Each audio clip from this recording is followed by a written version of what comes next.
भाई साहब, एक इम्पॉर्टेंट बात कहना चाहता हूं, वो ये है कि प्रधानमंत्री हो तो मोदी जी के जैसा हो, वरना ना हो। पूरे देश की चिंता रखते हैं मोदी जी, बच्चों से लेकर के बुजुर्ग तक। अब बताइए, अपनी इंपॉर्टेंट रैली पश्चिम बंगाल में छोड़ करके वो आए यहां पर, किस लिए आए? क्योंकि बच्चों की परीक्षा हो रही थी, उसके बारे में अपना ज्ञान बांटने, मतलब ज्ञान शेयर करने के लिए आए थे। और उन्होंने एक इंपॉर्टेंट बात बताई कि जो कठिन प्रश्न होते हैं उनको पहले हल करना चाहिए। बताइए, इस देश में इतने प्रोफेसर, इतने लेक्चरर, इतने टीचर हैं, लेकिन किसी को भी ये बात नहीं मालूम थी और ना किसी ने बताई ये बात आज तक बच्चों को। मतलब मोदी जी ना हो तो इस देश में कुछ हो ही नहीं सकता है। ये इतने प्रोफेसर, लेक्चरर, टीचर, पेरेंट्स सब बेकार हैं। मतलब हर काम मोदी जी आकर के करें।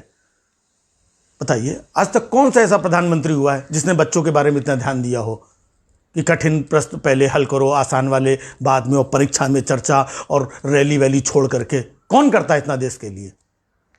फिर भी कुछ नालायक लोग, मोदी विरोधी, कुछ भी कहते हैं उनके बारे में। मोदी जी को देश की चिंता है, हर काम में उनको इन्वॉल्व होना पड़ता है।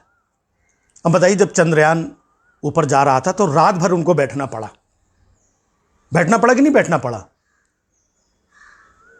और उसके बाद वो देखो, जब सर्जिकल स्ट्राइक हो रही थी तो एक से एक हमारे डिफेंस के एक्सपर्ट, किसी को नहीं मालूम था।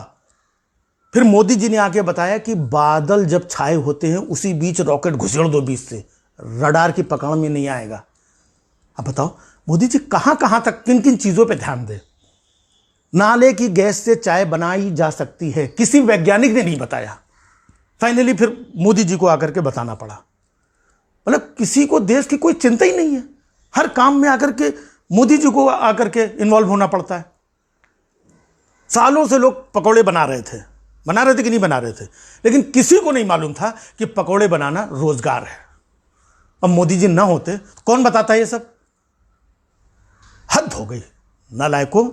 मतलब अगर तुम सारे लोग अपनी अपनी जिम्मेदारी निभाओ तो मोदी जी फ्री हो जाए इन सारे कामों से और देश चलाने पे वो ध्यान दें। इतने महान प्रधानमंत्री को इन सारी चीजों में उलझा रखा है। खैर, फाइनली मोदी जी ने जो इंपॉर्टेंट बात बताई कि कठिन प्रश्न को पहले हल करना चाहिए। मोदी जी ने इसका खुद उदाहरण भी दिया है हमेशा। एक बार इतना कठिन प्रश्न मोदी जी से पूछा गया कि आम चूस के खाते हैं कि काट के खाते हैं। इतने कठिन प्रश्न का जवाब मोदी जी ने दिया, कोई दूसरा नेता इस देश में थे कठिन प्रश्न का जवाब दे नहीं सकता था। मोदी जी ने पहले दिया कठिन प्रश्न का जवाब। एक बार तो वो एक मोर, पिकॉक, उसने मोदी जी से कठिन सवाल पूछ लिया कि मोदी जी ये बताइए कि मोर को दाना कैसे चुगाते हैं। मोदी जी ने तुरंत इतने कठिन सवाल का जवाब मोर को दाना चुगा चुगा करके दिया। है किसी की हिम्मत इतने कठिन सवालों का जवाब देने की? मोदी जी हमेशा कठिन सवालों का जवाब पहले देते हैं। अब इतने साल हो गए, आपने देखा कि कभी मोदी जी ने कोई प्रेस कॉन्फ्रेंस की हो? नहीं की ना। क्यों नहीं की? क्योंकि मोदी जी को मालूम है ये जितना भी मीडिया है सब गोदी मीडिया है, सब आसान आसान सवाल पूछेगा है। तो मोदी जी अपना टाइम वेस्ट क्यों करें?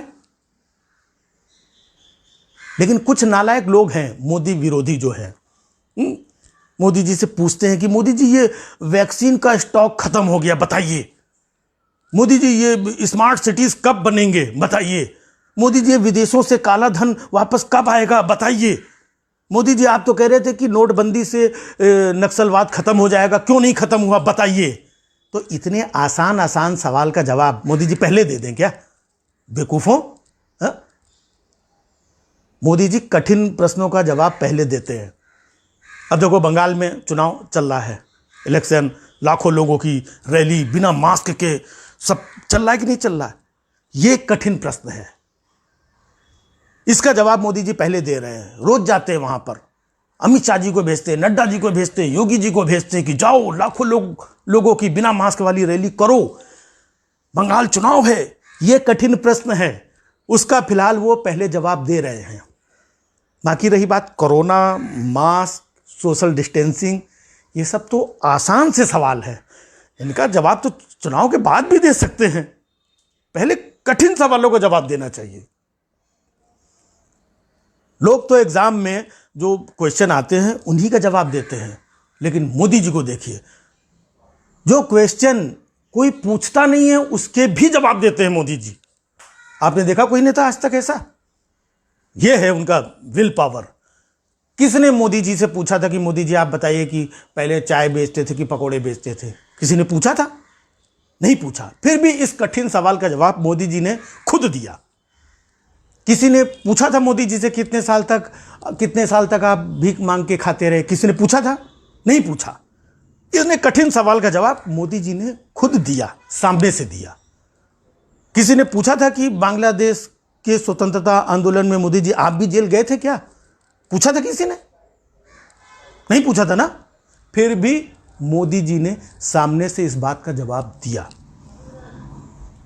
तो मोदी जी हमेशा कठिन प्रश्नों का जवाब सामने से देते हैं, बगैर पूछे हुए देते हैं। और नालायकों, इतने महान देश के प्रधानमंत्री पे तुम लोग उंगलियां उठाते हो, उल्टी सीधी बातें करते हो। विरोधियों, नालायकों, शर्म नहीं आती? देखना कितना भी कर लो तुम लोग, करो जितना भी कर लोगे, 2024 में मोदी जी लिख के ले लो, फिर से वापस आएंगे और देश का बंटाधार होने से वो बचाएंगे, समझे? तो ऐसे महान व्यक्तित्व का, महान जो नेता हमें सदियों के बाद मिलते हैं, तो लोगों प्लीज यार, हाथ जोड़ रहा हूं, मोदी जी की कदर करो, समझो। दिन रात मोदी मोदी मोदी ऐसे करो यार, प्लीज। मोदी जी, आप इन सारे लोगों के, फालतू लोगों के कहने पे आप बिल्कुल वैसे भी नहीं आते हो और आना भी नहीं चाहिए। आप आगे बढ़ो, हम सब आपके साथ हैं। बहुत हुआ सम्मान बेटा, बहुत हुआ सम्मान।